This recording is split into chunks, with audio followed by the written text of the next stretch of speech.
¿Qué tal? Muy buen viernes, 22 de mayo de este 2020. En esta tercera charla de diálogos agrarios por el territorio, saldremos adelante ejidos y comunidades. En esta ocasión hablaremos del desarrollo agrario, el territorio de la sustentabilidad. Nos acompañará el maestro Martín Careaga Olvera de la Procuraduría Agraria, el maestro Guadalupe Espinosa Sauceda de la Semarnat, el ingeniero Mario Mosqueda de CONAFORT y el maestro César Sánchez de CONAM. Maestro Martín Careaga, lo escuchamos. Buenos días, compañeros. El día de hoy, convocados por el señor Procurador Agrario, don Luis Hernández Palacios Mirón, participamos en el tercer conversatorio que la Procuraduría Agraria ha elaborado para ustedes en un afán de acercar el conocimiento, de acercar la relación que tenemos con los núcleos agrarios, de acercar nuestra relación con los campesinos, las campesinas de México, para poder llegar más cercanamente y darles una información que sea adecuada a muchas de las cuestiones que ustedes tienen a veces de cómo desarrollar su vida, qué otras opciones hay dentro de los núcleos agrarios para poder tener una situación muy importante en la que últimamente se ha estado cuestionando, y que es el territorio.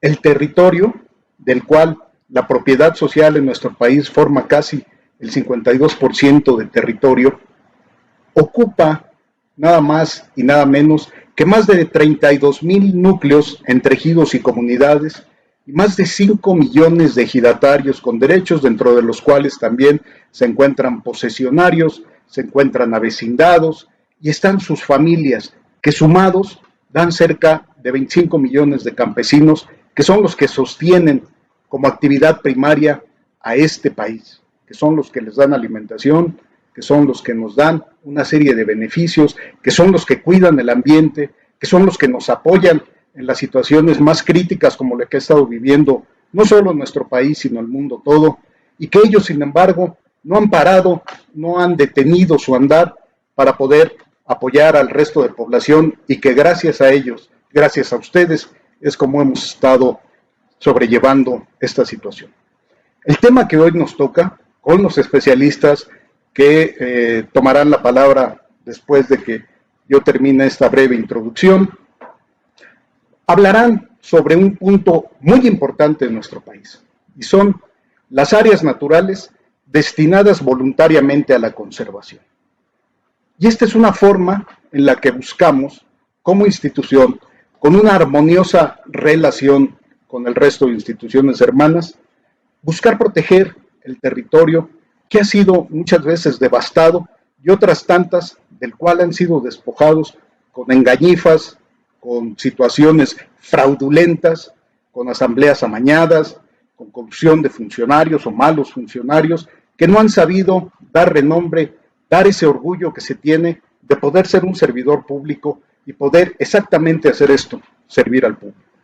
La Procuraduría Agraria, como una institución encargada de llevar a este servicio, la representación, la orientación, la asesoría y en sus casos la capacitación a los núcleos, ha logrado poco a poco acercarse más a los núcleos.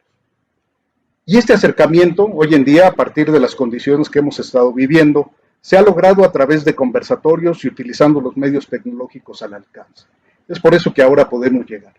Y es por eso que podemos recordar, y ahí tomaría una parte fundamental de lo que ha sido la formación de nuestra institución, lo que es el conocimiento del México profundo, el conocimiento de la relación del hombre, de la mujer campesina, con lo más importante que tiene, su tierra, la madre tierra.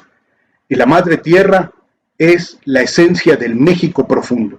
Ese México profundo, el cual tiene un gran arraigo, una gran responsabilidad, una gran unión entre su madre y el productor mismo, el campesino mismo, que es quien la cuida, le produce lo que nos regala posteriormente a través de sus productos, lo que da y se ofrenda a los demás. Y esto solo lo puede dar, y por eso es la relación, la madre hacia el hijo, la madre hacia los hijos. Por eso esta madre tierra es la relación que tenemos y es lo que permite extender el territorio que existe en nuestro país. La parte social, que es una situación muy importante en nuestro país como propiedad, que forma hoy una de las situaciones en las cuales podemos, como institución, acercarnos a ustedes. Y fíjense nada más, anteriormente solo se hablaba de la relación con la tierra, del tipo de propiedad, de la relación legal que se tiene con la misma. Pero esto va más allá. El territorio no solo es la tierra, es, como ha bien dicho el señor procurador, el agua, los ríos, los montes, las montañas, el paisaje, los lugares de contemplación, toda la parte cultural que envuelve al campesino, ese es su territorio. No podemos despojar de este tipo de situaciones que existen en los núcleos por el afán de desprenderlos de él.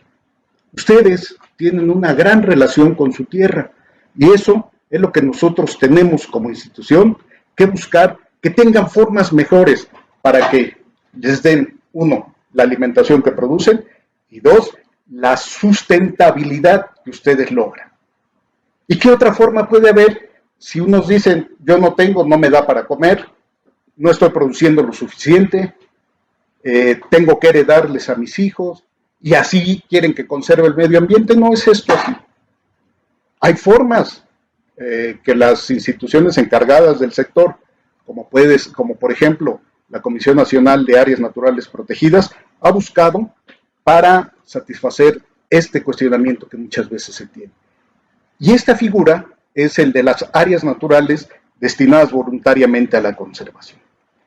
Y fíjense ustedes, muchos de los que han querido despojar de los territorios los han engañado tantas veces diciendo, si hay un decreto de área natural protegida, entonces vas a perder tu tierra. Tu territorio se deshace. Ya no es más tu territorio. Y esto no es así. Hoy se tiene la posibilidad de que se pueda destinar, con un acuerdo de asamblea, por supuesto, que es la máxima autoridad dentro del núcleo, que es donde todos convergen, donde todos deciden, donde lo más importante son los que tienen plenos derechos para que decidan sobre el destino de sus tierras y entonces puedan darles una protección especial. Alguien buscaba, por ejemplo, que es otra de las situaciones que la ley maneja, que puedan convertir los ejidos en comunidades, que es un proceso bastante más largo, para que no puedan vender su tierra o deshacerse de la misma. Pero tienen esta opción, que es muy certera, que es muy rápida, que es una opción que ustedes deciden en asamblea, que ustedes tienen la posibilidad soberanamente, como lo hacen con sus tierras, de darle este tratamiento especial. ¿Qué ventajas tendría hacer esto? La ventaja es de conservar sus tierras, la ventaja es de mantener su territorio, la ventaja es de seguir teniendo lo que es suyo de pleno derecho, lo que ancestralmente es suyo.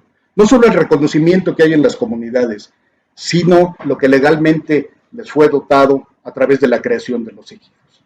Entonces, las comunidades, los núcleos agrarios, los ejidos, tienen esta posibilidad de que soberanamente puedan hacer sus tierras y destinarlas voluntariamente a la conservación.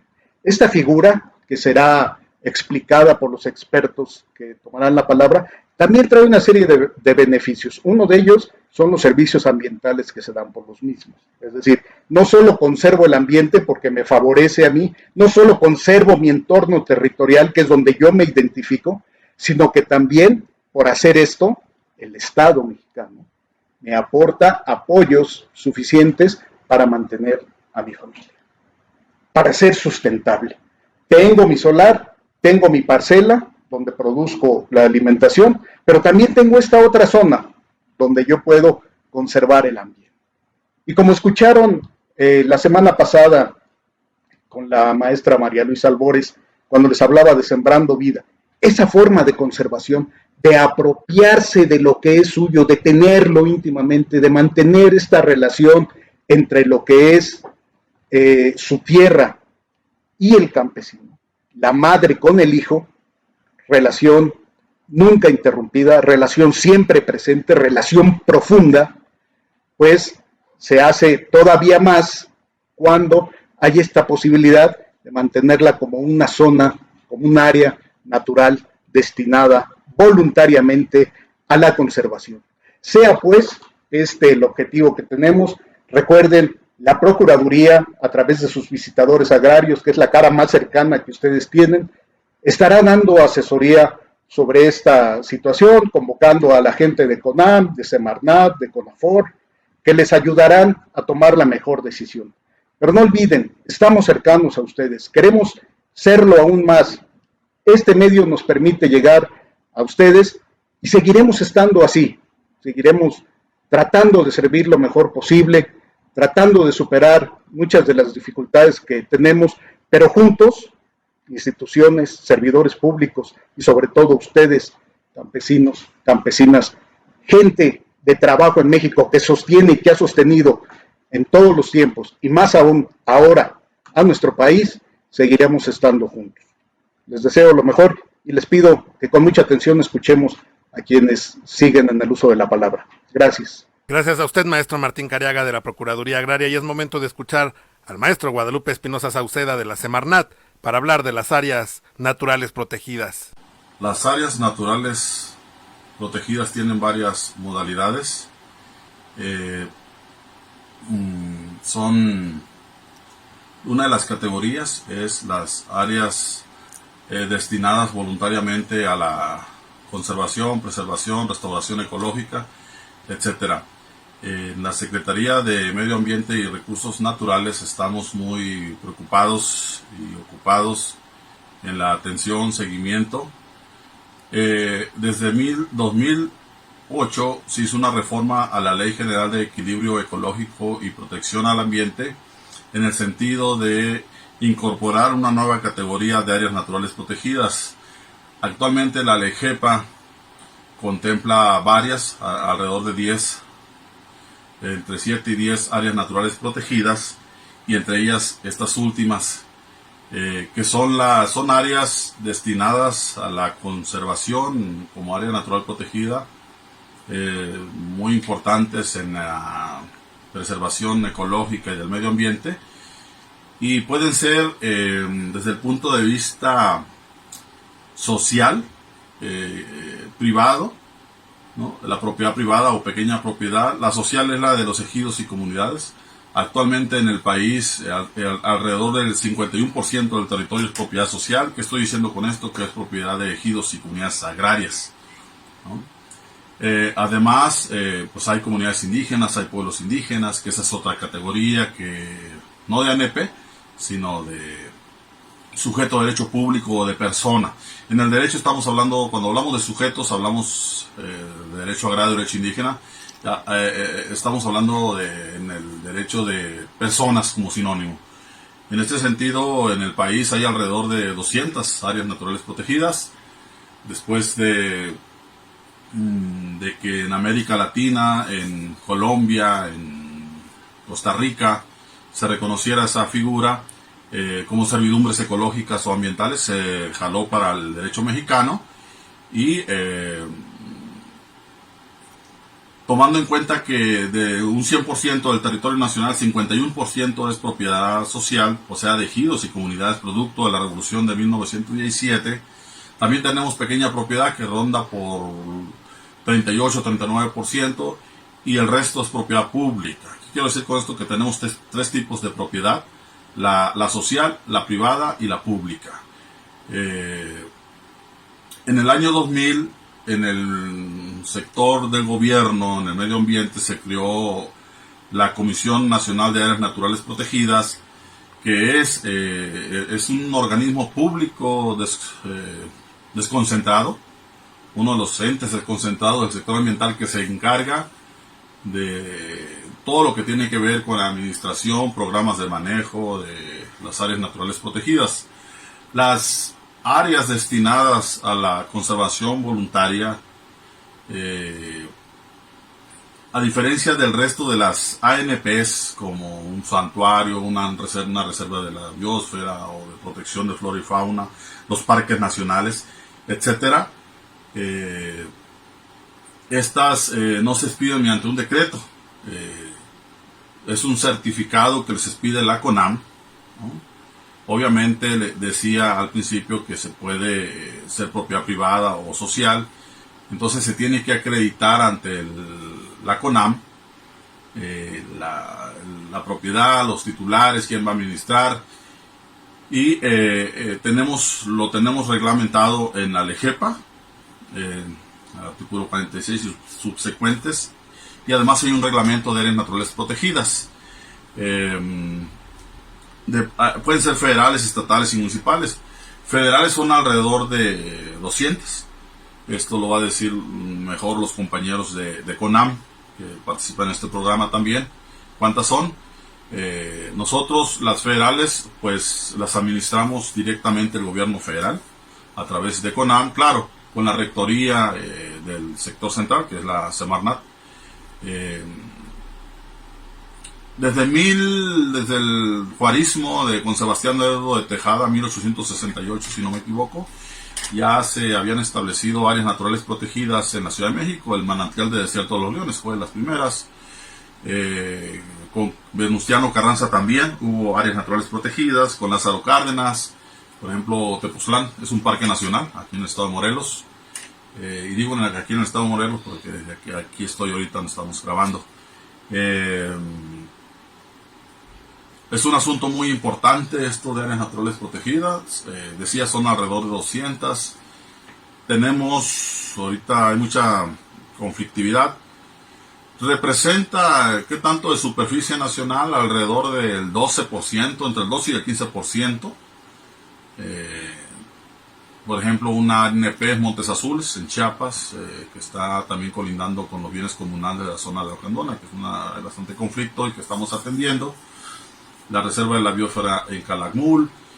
Pero las ANP no son solo terrestres, también son marítimas. Por ejemplo, el Alto Golfo de California o Mar de Cortés, que ha tenido ahorita en últimos meses, mucha resonancia, incluso hoy por lo de la totuaba, el comercio del buche de la totuaba, que se la llevan a China, que es más cara que las drogas como la cocaína, por ejemplo, y el daño colateral o consecuente de la pesca, esta furtiva que se realiza de la vaquita marina, que quedan pocas especies y que tenemos mucha presión internacional. Ahí es una ANP, ¿no?, del Alto Golfo, que es terrestre marítima también, ¿no? Y bueno, hay alrededor de 200, ¿no?, federales que tienen su programa de manejo. Hay en Oaxaca, hay bastantes. A mí me tocó trabajar la zona de la Chinantla, en Oaxaca, zona Chinanteca y Mazateca. Trabajé con unos ejidos que habían aportado tierras para una ANP. En la zona por Valle Nacional, era un bosque mesófilo de niebla. Anduve trabajando ahí en unas comunidades agrarias en Nova Alto. Y bueno, eso de ahí bajamos a la zona de Usila, que también agarraba la parte que afectó la presa Miguel Alemán o Cerro de Oro. En esa zona hay que reubicaron a la gente de Uxpanapa. Pero hay bastantes ANPs la política del gobierno federal en las ANPs de conservación voluntaria es atender, y en todas también, pero esta nos llama la atención, las áreas de conservación voluntaria, porque le decía, no es un decreto del Ejecutivo o una ley, algo que la declara, sino es un certificado que da CONAM, claro, cumpliendo ciertos requisitos, que mínimo 15 años se destinen a la conservación. La política que está instrumentando el gobierno federal es una atención integral. ¿Qué quiere decir? Que al menos lleva 3 componentes. La cuestión ambiental, sí, pero también la propiedad de la tierra, lo comunal, lo agrario, lo ejidal, a eso me estoy refiriendo. Incluso puede haber hasta colonias, por ejemplo en Chimalapas, en Oaxaca y Chiapas. Entonces, lo ambiental, lo agrario y el componente indígena, que es muy importante, porque en estas zonas la diversidad biológica del país, donde está mayor conservado, donde hay mayores recursos o bienes naturales, es en las comunidades campesinas e indígenas del país. No hay que olvidar que hay 63 pueblos indígenas en México, ¿no? Que tenemos la cultura nacional hablamos castellano, o español, para que se entienda, pero también hay formas de la relación con la naturaleza, una cosmovisión de los propia de los pueblos indígenas, lo que el secretario de Medio Ambiente, el doctor Víctor Toledo Mansur, habla de la cuestión biocultural, del conocimiento biocultural, de la agroecología, ese impulso que estamos transitando de una vieja Semarnat a una nueva Semarnat, con el empoderamiento de la sociedad. Y en esto cabe mucho lo de las áreas naturales protegidas destinadas voluntariamente, porque no es una imposición, sino que ellos lo acuerdan con el gobierno, ¿no? Y bueno, y desde 2008 para acá cobró mucho auge en eso y todo lo que tiene que ver con lo de los servicios ambientales, porque en estas comunidades, además de que hay estos recursos, también aportan agua, oxígeno, regulación climática y biodiversidad, entre otras muchas aportes biológicos al ser, ¿no? Y bueno, también ante esta pandemia es pues un desequilibrio de los ecosistemas, eso se ha dicho. También alrededor del 80% de donde está aquí en México la pandemia son lugares donde hay mucho deterioro ambiental, ¿no? Por la contaminación, descargas residuales, el aire, suelos, ambiente, etcétera. Y el componente indígena, decía, es muy importante porque ahí están estas comunidades y pueblos que son un sujeto de derecho en el país y es un cuarto nivel de gobierno, los autonómicos. Y sobre todo se da también más en el centro sur del país, ¿no?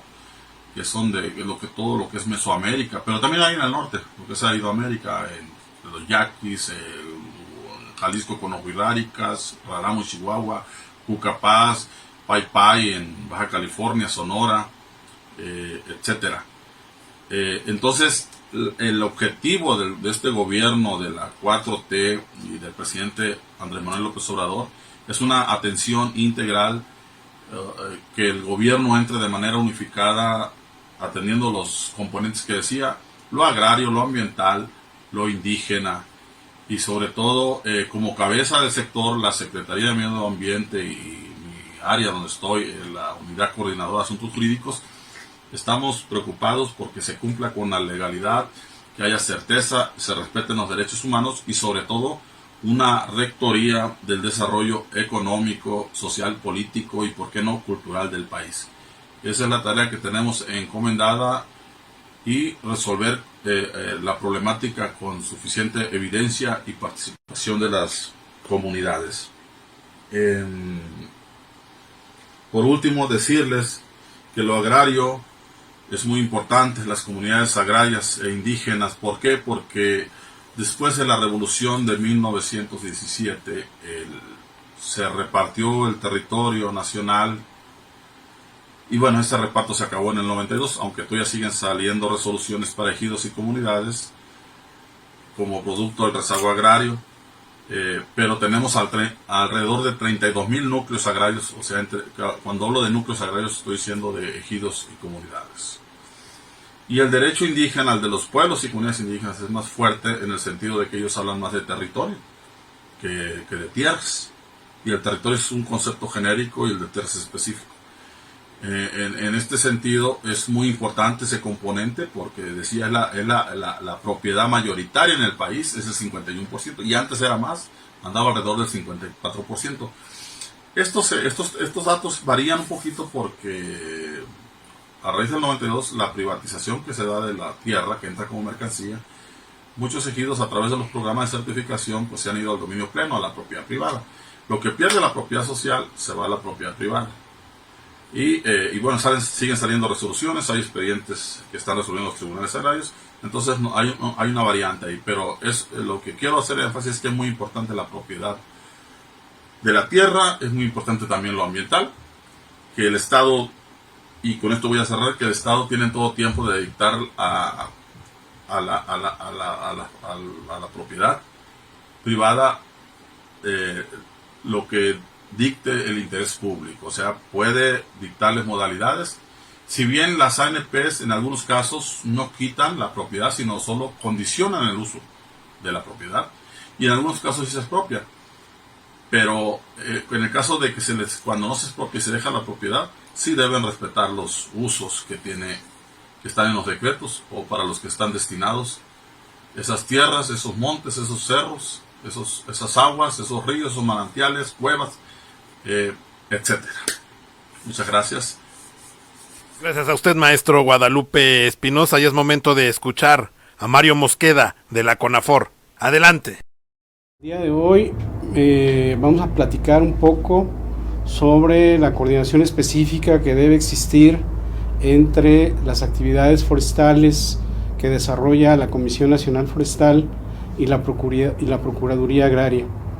Muchas de las acciones y actividades que impulsa y desarrolla la Comisión Nacional Forestal en territorio con los ejidos y las comunidades tienen que ver con actos agrarios. Platicaré un poco sobre 3 temas básicamente. El primer tema que quiero comentar es el relacionado con el manejo forestal comunitario. El manejo forestal comunitario es una actividad de carácter transversal que tiene que ver con todas las actividades que desarrolla un ejido y los procesos de gobernanza comunitaria. Estos procesos de gobernanza comunitaria incluyen todos los temas de decisión de los ejidos y las comunidades en el proceso de gestión. Este proceso de gestión vinculado desde el bosque hasta la comercialización de sus productos, pasando por manejo forestal, por aspectos de conservación de biodiversidad, aspectos de certificación y tiene que ver también con aspectos que tienen en ejidos y comunidades en materia de conflictos.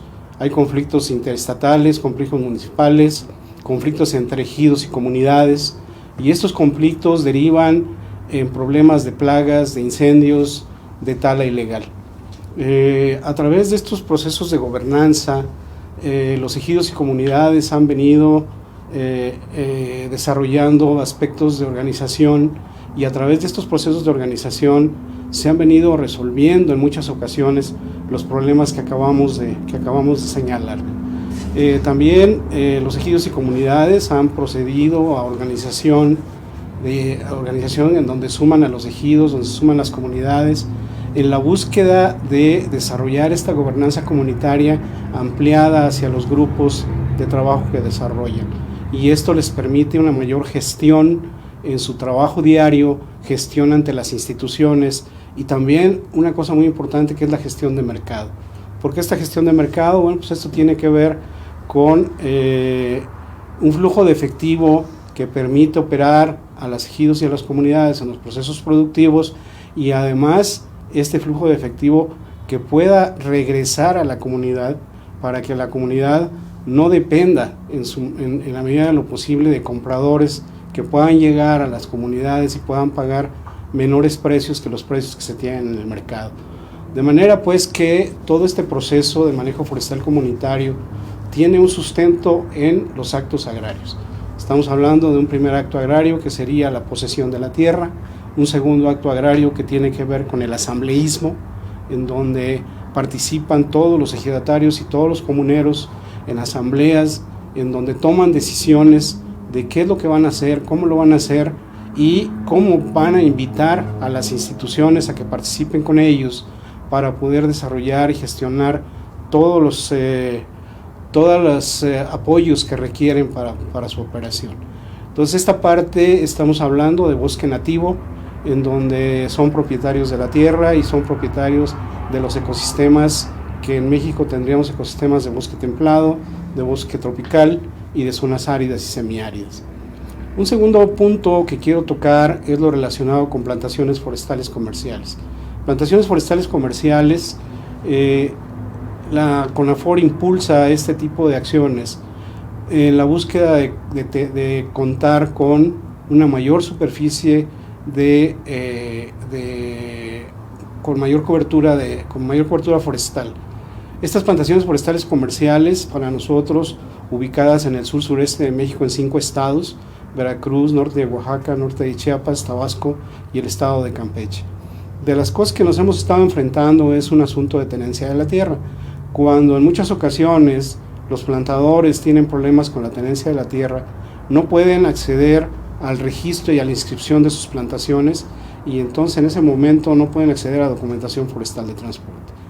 Quiero poner el ejemplo de esta región de Maltrata, Nogales, Veracruz, que está en la carretera que va de Esperanza, Puebla, hacia Orizaba. En la margen izquierda de la carretera están los ejidos que históricamente han venido trabajando y que tienen problemas de tenencia de la tierra. Tienen problemas, son ejidos, son pequeñas propiedades, y que esta región se caracteriza porque hay un reconocimiento de la tenencia de la tierra. Y este reconocimiento de la tenencia de la tierra les permite trabajar de manera pacífica. Sin embargo, a pesar de ello, el no tener la certidumbre de ser los propietarios de la tierra y además de no tener documentos, entonces están constituyéndose en ilegales, a pesar de que ellos son propietarios de la tierra, a pesar de que están invirtiendo sus recursos para plantar, para hacer plantaciones forestales de Pinus pátula en este caso, que tienen unos crecimientos muy importantes, pero que al no tener la documentación legal de la tierra, entonces ellos están trabajando como si fueran ilegales. Cuando quieren salir a mercado, llegan intermediarios, les compran la madera más barata, o si quieren ellos acceder a mercado, entonces cuando salen a las carreteras, pues no llevan documentación que garantice la legal procedencia de sus productos. De manera que estas características de las plantaciones deberían de tener esta situación de certidumbre, de certeza en la propiedad de la tierra. El tercer punto, dentro de los muchos que podemos platicar, está el asunto de producción y productividad.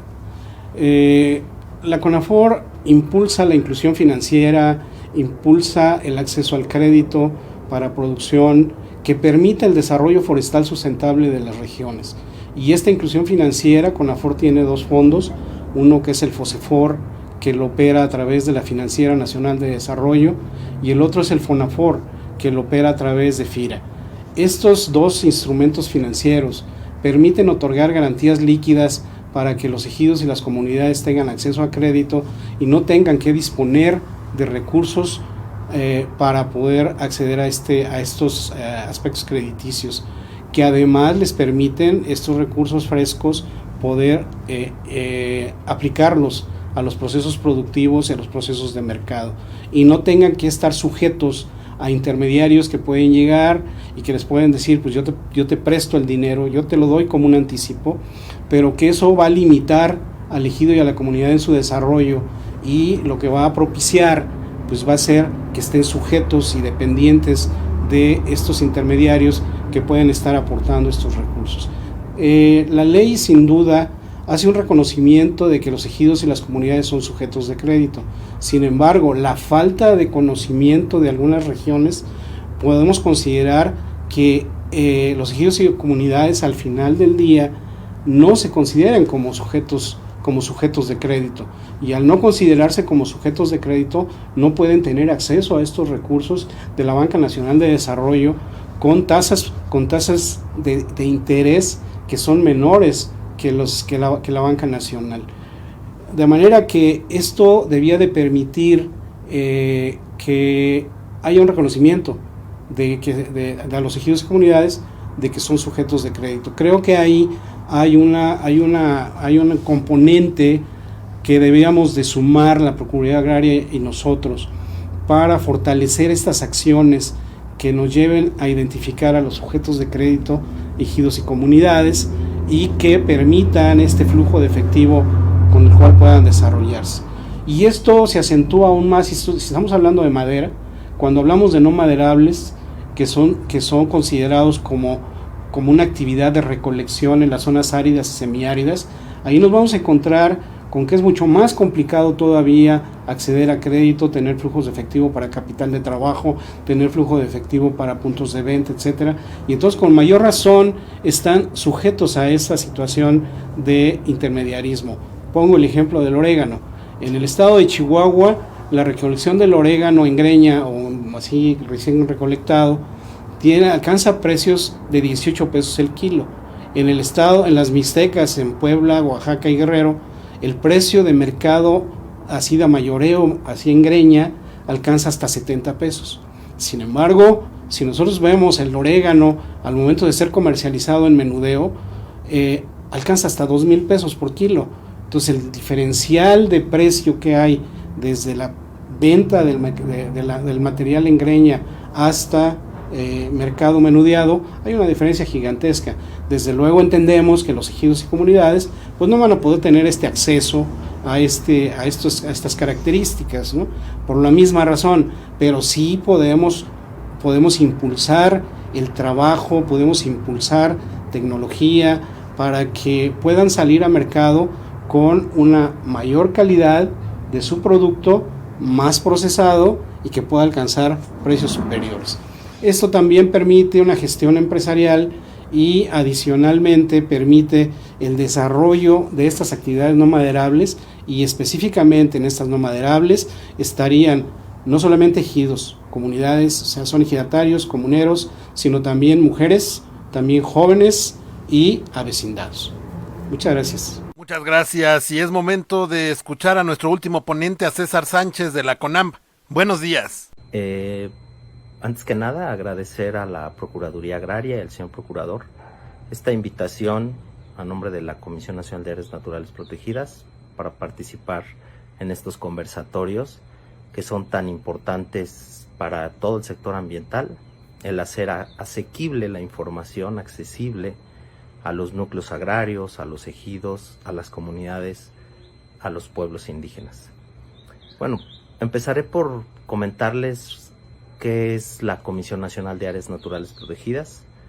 Es un órgano desconcentrado de la Semarnat, que prácticamente tuvo su creación a partir del 5 de junio del año 2000, y como misión principal pues está conservar los ecosistemas más representativos de México y su biodiversidad a través de áreas naturales protegidas y otras modalidades de conservación. ¿Qué es esta biodiversidad? Ecosistemas, los ecosistemas naturales, los ecosistemas silvestres. ¿Qué especies? Las especies prioritarias, las especies silvestres que se encuentran en riesgo o cuyos hábitats han sido sustituidos o transformados.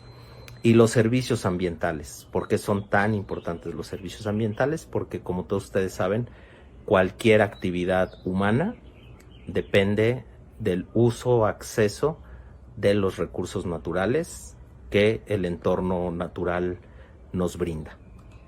¿Qué es un área natural protegida, no? Empezaremos por comentarles que la Ley General del Equilibrio Ecológico establece el concepto de área natural protegida y son porciones terrestres o marinas, acuáticas del territorio nacional donde los ambientes originales, los ecosistemas, no han sido significativamente alterados o bien que requieren ser preservados para las futuras generaciones y en algunos casos también que requieren de algún tipo de intervención a través de la restauración.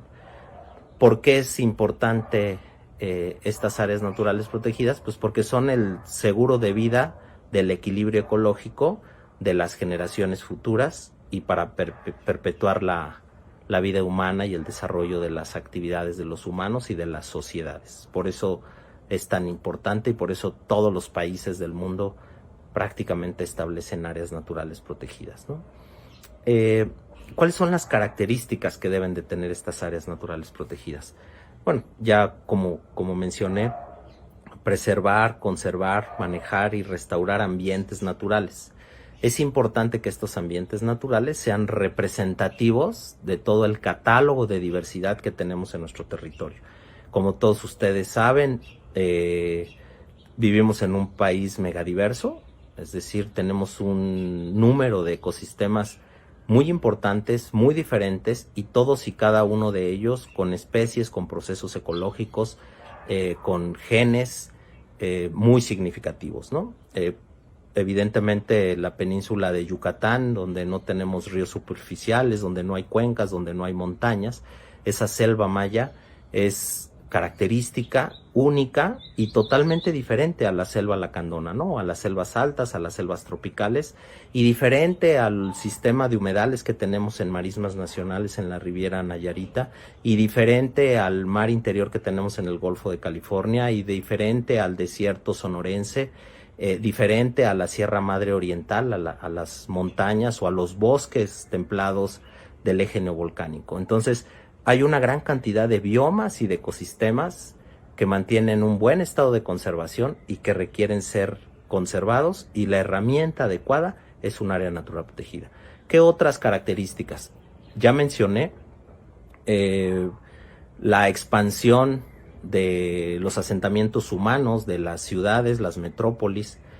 El crecimiento de la población humana ha desplazado a muchas de las especies silvestres.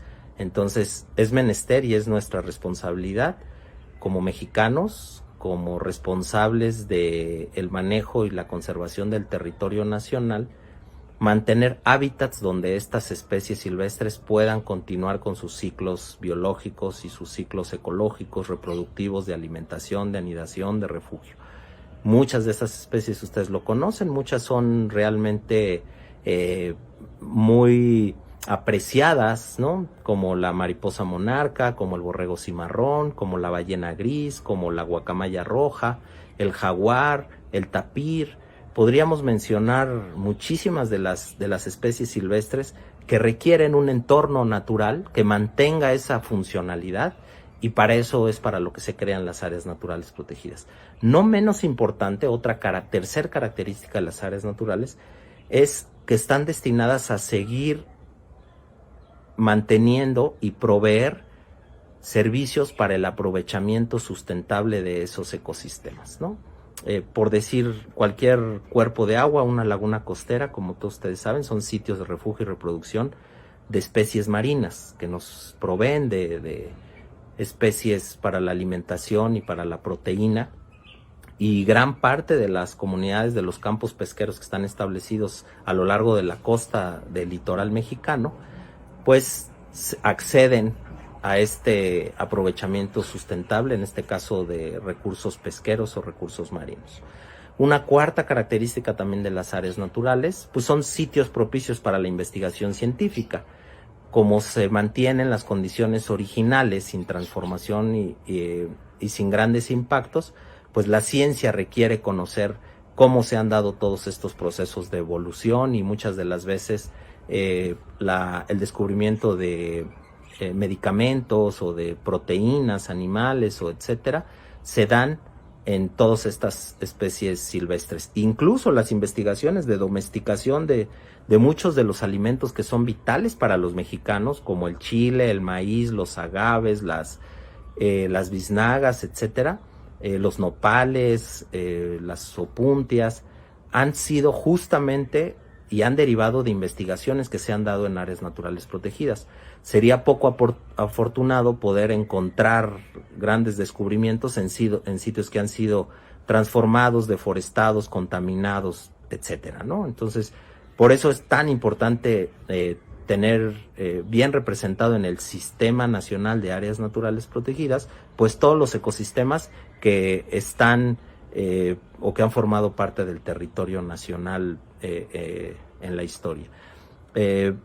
Una quinta característica, que es también muy significativa y más en años recientes, pues es rescatar y divulgar los conocimientos y las prácticas tradicionales de los pueblos originarios de nuestro territorio, ¿no? El tema de la cultura, el tema de la domesticación. Como ustedes saben, el maíz es una de las especies que fue domesticada y que se reconoce que en el territorio nacional ocurrieron estos procesos, y muchos de los pueblos indígenas tienen bajo su resguardo o bajo su dotación agraria o en su territorio importantes especies de la biodiversidad nacional. ¿Por qué? Porque hay una asociación directa y que no podemos disociar entre prácticas tradicionales, el acceso al medio ambiente, la salud de su cultura, con todas estas especies que han formado parte de su cosmovisión, de sus cultos, de sus tradiciones, incluso muchos de sus propios vocablos o de las lenguas o de los idiomas originales. Entonces, estas son algunas de las características por las cuales se establecen áreas naturales protegidas. Me voy a referir a los diferentes tipos de áreas naturales protegidas. los distintos tipos.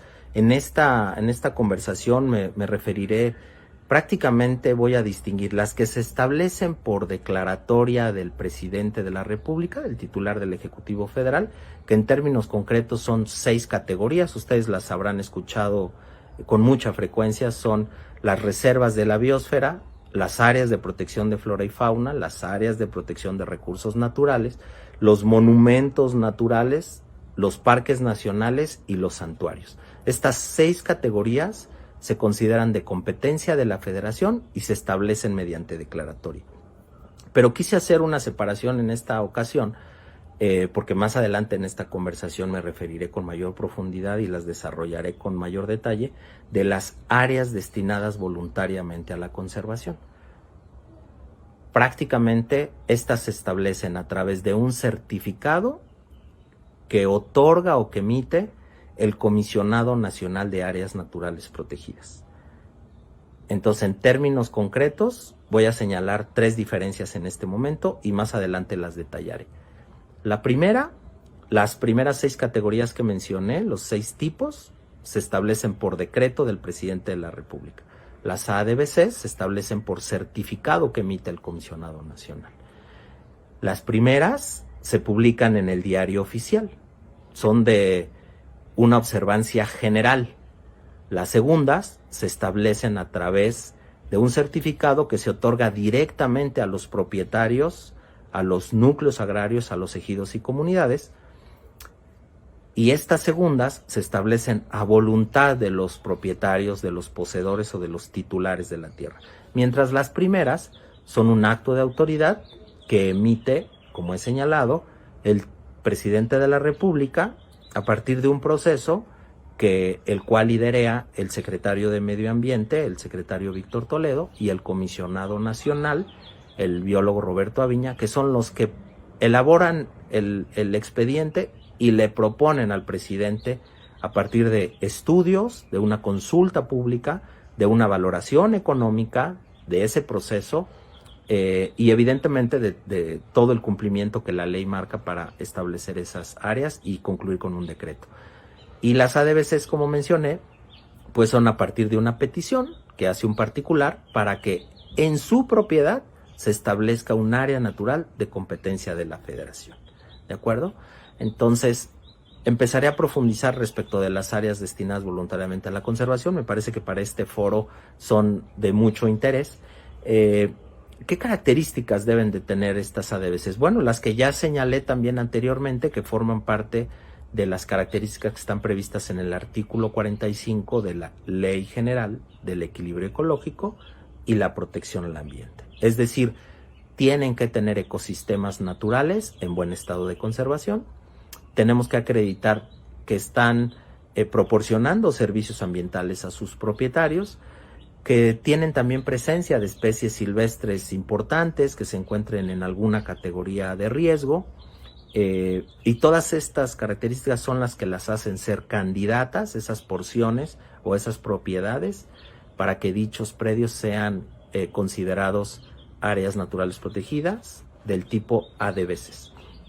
Rápidamente mencionarles que mientras de las 6 categorías federales que se establecen por decreto hay 182 y casi 91 millones de hectáreas en el territorio, de las ADBCs hay 354, es decir, casi el doble de las ANPs que conocemos por decreto que han establecido los presidentes en la historia de México, 354, con una superficie de poco más de 500,000 de hectáreas, alrededor de 501,000 hectáreas.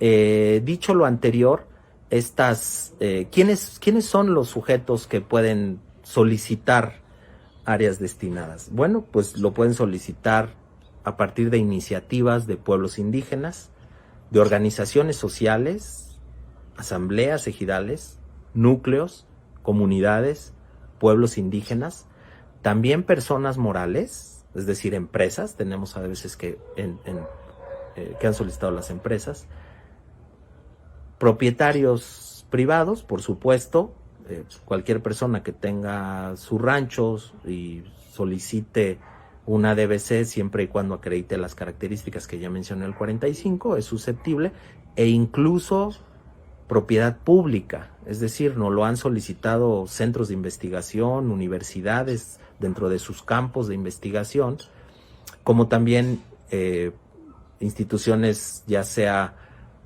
municipales, estatales o federales. El propio Instituto Mexicano de Tecnología del Agua, por mencionarles uno, tiene ADVCs dentro de su propiedad, ¿no? ¿Qué es lo que hacemos en la comisión? Bueno, contribuir, facilitar y apoyar para que los propietarios que tienen interés en certificar áreas, pues les hagamos fácil el acceso de estas ADVCs. ¿Cuál es el marco legal? Yo quise compartirles tres artículos que me parecieron importantes resaltar. Primero, el artículo 46, fracción 11, estos tres de la Ley General del Equilibrio Ecológico, donde es importante que ustedes sepan que las ADVCs se consideran de competencia de la Federación, ¿de acuerdo? Entonces tienen todo el respaldo institucional que el gobierno federal, que la Procuraduría Federal de Medio Ambiente, etcétera, le otorga a las áreas naturales. El segundo artículo, el 55 bis también de la LEGEPA, donde es importante que ustedes sepan que estos predios que se convierten en ADVCs se consideran áreas productivas dedicadas a una función de interés público, ¿de acuerdo? Entonces tiene un blindaje y un respaldo de la ley al considerarse con una función de interés público. Ojo, y remarco esto, no significa que se altera la propiedad, y subrayo y enfatizo, no se modifica la propiedad, sin embargo, requiere la protección y el respaldo del gobierno federal y de las instituciones del Estado mexicano para salvaguardar los derechos de los propietarios, porque se considera que esas áreas son productivas y están destinadas a una función de interés público. Y el tercer artículo que quise comentarles, pues es el 77 bis, ya lo mencioné, quienes pueden solicitar estos certificados de ADVC, siempre y cuando el propietario esté consciente que se van a destinar a la preservación, la protección o la restauración de los ecosistemas y de la biodiversidad, ¿de acuerdo? Entonces, esos son, prácticamente no quise ahondar en términos legales, sino simplemente compartirles conceptos que son relevantes para invitarles a participar en estos esquemas. ¿Por qué son tan significativas las ADVCs? Porque le otorgan un blindaje a ustedes como ejidos y comunidades, como propietarios de la tierra, respecto de amenazas externas, ¿de acuerdo? Que no puede haber en un área natural protegida. Les voy a poner ejemplos que he vivido en la historia de mi trabajo profesional en la CONAM. Por ejemplo, ha habido comunidades indígenas que han destinado a ir a través de una ADVC. Un ejemplo es para evitar que una mancha urbana invada o un ordenamiento invada su propiedad y se transforme en asentamientos humanos, ya sea irregulares o expansión de una mancha urbana de un municipio. Otro de los blindajes, pues cuando algún particular ha pretendido tener alguna concesión de minería y cuando la comunidad ve amenazados sus servicios ambientales, sus fuentes de agua o sus áreas de acceso a alimentación, etcétera, un área natural protegida impide o no permite que esto ocurra. O incluso alguna obra pública, una carretera que pretenda atravesar alguno de sus núcleos agrarios o de estos megaproyectos que muchas de las veces desplazan a las comunidades o atentan contra el patrimonio natural de los ejidos y de las comunidades.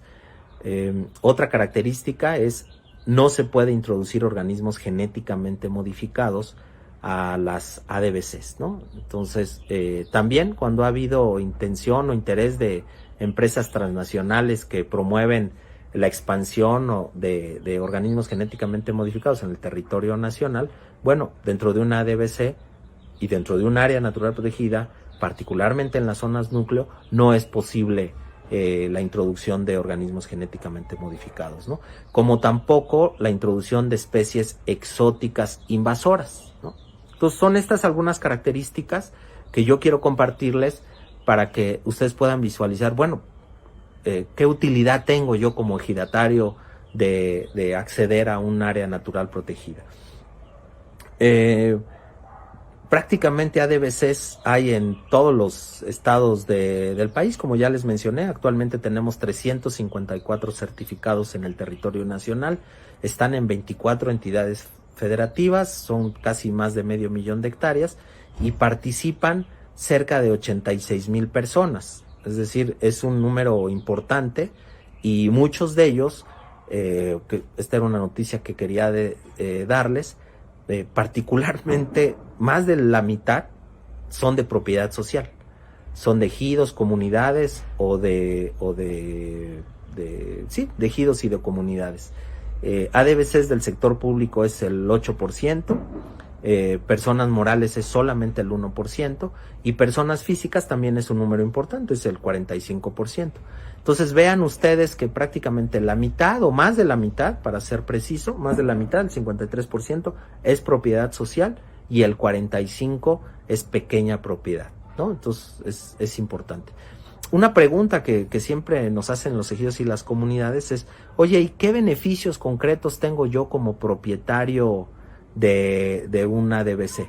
Bueno, pues algunos de los que ya les mencioné: resguardar su patrimonio natural, protegerlo de embates extraños, ajenos, que no se transforme su territorio, impulsar a través de apoyos de la iniciativa privada, de las organizaciones sociales y del propio gobierno federal para impulsar modelos de desarrollo sustentable, ¿no? No significa, y esto también es muy importante, las ADBCs no significa que va a haber ni desplazamiento de comunidades, ni desalojo de comunidades, ni prohibición unilaterales de las autoridades respecto de sus actividades agrícolas o agropecuarias, por ser un área natural protegida, ¿no? Esto es muy importante. Recuerden ustedes que les mencioné que son voluntarias y la estrategia de manejo pues también es a petición de los propios promoventes de estas ADBCs, ¿no? ¿Qué brindan o qué buscamos? Pues garantizar la seguridad alimentaria de estos ejidos y comunidades, porque sabemos que el territorio de la dotación agraria de la cual ustedes son dueños, pues de ahí acceden a sus recursos naturales para tener beneficios económicos y una calidad de vida o un bienestar. Entonces ahí hay un importante apoyo. Y el otro, mantener la identidad cultural de los pueblos, las comunidades y los originarios miembros de estos núcleos agrarios.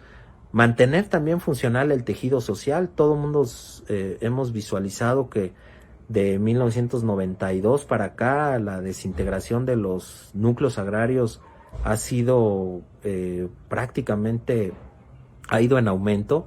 Entonces, un área natural protegida permite mantener sana esta comunicación, esta voluntad, esta cohesión a partir de proyectos de trabajo y de colaboración, ¿no? ¿Cuál es el tiempo mínimo para establecer una ADBC? 15 años, es importante. ¿Cuál es la periodicidad máxima? Pues hasta 99 años, ¿no? Rápidamente, los 5 pasos para establecer una ADBC. Primero, pues hay que hacer la solicitud, hay un formato, les voy a dejar yo aquí en la presentación la liga para que ustedes puedan descargar el procedimiento, pero es muy sencillo. Prácticamente hay que llenar un formato. Las 2 condiciones importantes para poder acceder a una ADBC es: una, acreditar la propiedad; 2, tener ecosistemas en buen estado de conservación. Cuando uno puede acreditar estas 2 situaciones, es muy sencillo tener un ADBC, ¿no? O beneficiarse de un ADBC. Entonces, los 5 pasos es presentar la solicitud. El segundo es: nosotros recibimos esa solicitud y se revisa que cumpla con el reglamento. Si es necesario, se le solicita ampliar o aclarar alguna información que no haya quedado clara. Si no fuera necesario, se le solicita al promovente recibirnos en una visita de campo, pues para acreditar que lo que establecieron en su solicitud está completo y es adecuado, y si esto se da después de la visita de campo, pues ya prácticamente se emite el certificado. Entonces, como pueden ver ustedes, es muy sencillo. Junto con esta solicitud viene una estrategia de manejo, pero déjenme decirle que esta estrategia de manejo es muy sencilla, ¿no? Prácticamente es cómo pretenden ustedes ordenar la distribución de las actividades dentro de su ejido y de su comunidad. En mi práctica en el campo, siempre los ejidos y las subcomunidades tienen muy claro dónde están los aguajes o las fuentes de agua, dónde son las áreas de mayor productividad, dónde está su bosque que tienen que mantener intacto, dónde están las especies silvestres que les proveen también de algún recurso o de algún medio de vida, ¿no? Cierro diciéndoles que evidentemente, como todo proyecto y como todo programa de gobierno y que está previsto en la ley, pues el sector público tiene que respaldarlos a partir de recursos. Entonces, digamos que tenemos varias modalidades de acceso y de beneficio para apoyar a los propietarios, desde la iniciativa privada, organizaciones de la sociedad civil o los propios gobiernos de los estados ya en sus programas estatales han establecido mecanismos de compensación y de apoyo a los propietarios de ADBCs. Por supuesto, también impulsamos muchos proyectos comerciales y de recursos o productos que extraen de estas áreas naturales o de estas ADBCs, como el chicle en ADBCs de Calakmul o como la miel en la selva maya. Es decir, todos los negocios sustentables se apoyan a través de estas áreas naturales protegidas. Termino diciéndoles que dentro de los programas del gobierno federal, de la CONAM, tenemos dos que son de fácil acceso para ustedes. Uno que se llama como Programa de Conservación para el Desarrollo Sostenible, que es PROCODES, y otro, el Programa para la Protección y Restauración de Ecosistemas y Especies en Riesgo, se conoce como PRORES. Nuestra institución hermana, la CONAFOR, a través del Programa de Apoyos de Desarrollo Forestal Sustentable, si ustedes revisan las reglas de operación, van a observar que cuando son un ADBC tienen un puntaje o un tratamiento diferencial para acceder a estos recursos. También el propio Fondo para el Cambio Climático que maneja la Semarnat. Y finalmente el proyecto Sembrando Vida, que como ustedes saben lo lleva la Secretaría del Bienestar. Cuando ustedes revisen las reglas de operación, en todas ellas van a ver que reciben una característica, un tratamiento especial, diferencial, si son áreas naturales protegidas. Con eso yo concluiría. Les voy a dejar dos en estas láminas que les comparto. Unos testimonios. Ahí pusimos 4 testimonios de unas ADBCs, una en Oaxaca, una en Chihuahua, una en Chiapas y otras en Baja California. Testimonios literalmente de compañeros que tienen ADBCs, pues para que ustedes lo escuchen de su propia voz. Y lo segundo, les dejamos la liga donde pueden tener acceso a esta información, descargar testimonios, imágenes, formatos, procedimientos, etcétera, y el correo electrónico de su servidor. Yo soy César Sánchez Ibarra, trabajo en la Comisión Nacional de Áreas Naturales Protegidas y quedo a sus órdenes. Ahí está mi correo electrónico. Les agradezco mucho la oportunidad, la invitación de dialogar con ustedes. Muchas gracias. Muchas gracias, maestro César Sánchez, y con esto llegamos a nuestro fin de esta tercera charla Diálogos Agrarios por el Territorio en el tema Desarrollo Agrario, el reto de la sustentabilidad. Gracias, maestro Martín Cariaga, gracias, maestro Guadalupe Espinosa, ingeniero Mario Mosqueda y César Sánchez. Es viernes, buena tarde, hasta la próxima semana.